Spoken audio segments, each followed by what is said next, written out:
Welcome. Today, we're going to demystify the world's most popular card game, Texas Hold'em. We'll break down the rules, the strategy, and everything you need to get started. Have you ever watched a poker game, maybe with friends or on TV, and just felt totally lost? All the talk about bluffs, bets, and the river, it can feel pretty intimidating, right?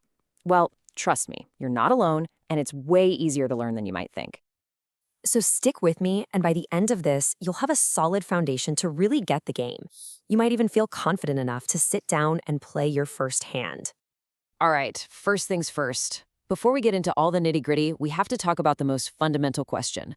What are you even trying to do? What's the goal? It's actually beautifully simple. You've got two ways to win any given hand.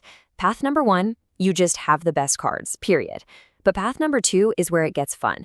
You convince everybody else to fold. You make them think you have the best hand. That's what makes it a game of skill, for sure, but also a ton of psychology. Okay, so the best way to learn this stuff is to just walk through a single hand, step by step. It's the easiest way to see the rules in action. Now, a hand of poker is basically broken down into 4 key stages, or what they call betting rounds. So you've got the pre-flop, then the flop, the turn, and finally, the river. After each stage, more cards are revealed, and a new round of betting starts. This gives you more and more information to work with. So, let's just dive into a sample hand and see how this all plays out. All right, the game begins. The dealer slides 2 cards your way, face down. These are for your eyes only. They're your whole cards. For this hand, let's say you peek at your cards and see an ace of spades and a king of diamonds. Whoa, that is a very, very strong start. This first stage, right now, is the pre-flop. Okay, after that first round of betting, the dealer puts 3 cards face up in the middle of the table for everyone to see. This is called the flop. You can use these cards and so can everyone else. Now, with your ace and king, you see a queen, jack, and 10 of spades hit the board. All of a sudden, you're just 1 card away from a straight, which is a monster hand. Next up, after another round of betting, comes the 4th community card. This one's called the turn. And this one card can change everything. It could complete your hand, or it could complete your opponent's hand. The plot definitely thickens here, and then, you guessed it, another round of betting begins. And here we are, the final card. The 5th community card is called the river. Once this card is out, there's one last chance to bet. If there are still at least 2 players left after that, it's time for the showdown. Everyone who's still in flips their cards over, and we see who made the best 5-card hand. So you made it to this showdown. The cards are on the table. But how do you know who wins? Well, it all comes down to the official hand rankings. Honestly, memorizing this hierarchy is probably the single most important key to the whole game. So let's break it down.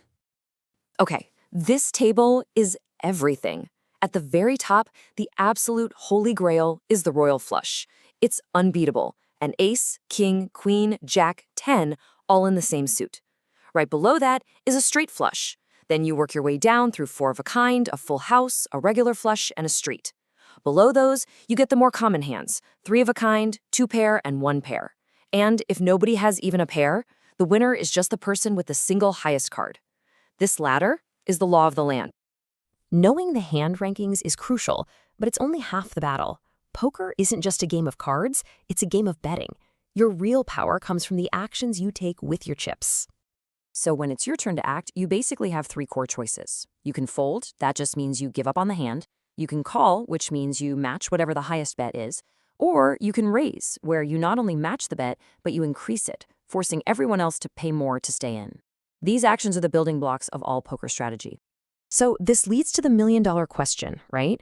When should you just call and when should you get aggressive and raise? This is where we move from just knowing the rules to actually playing the game. Let's break it down. Generally, you're going to want to call when your hand is decent, but maybe not incredible.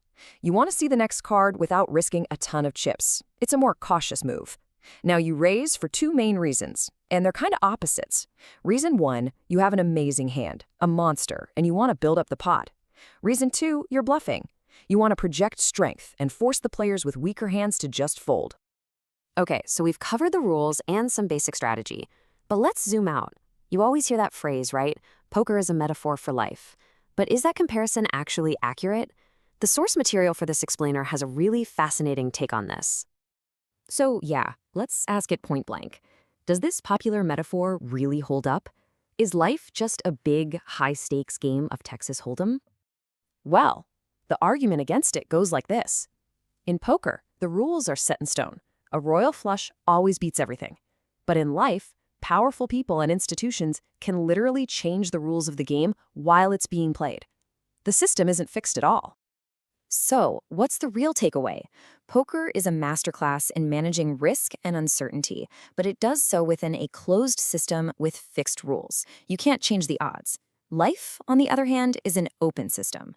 So the lesson isn't just about playing your hand well, it's about realizing that you have the power to step away from the table and invent a whole new game with entirely new rules.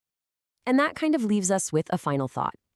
Poker teaches you how to master a game with set boundaries.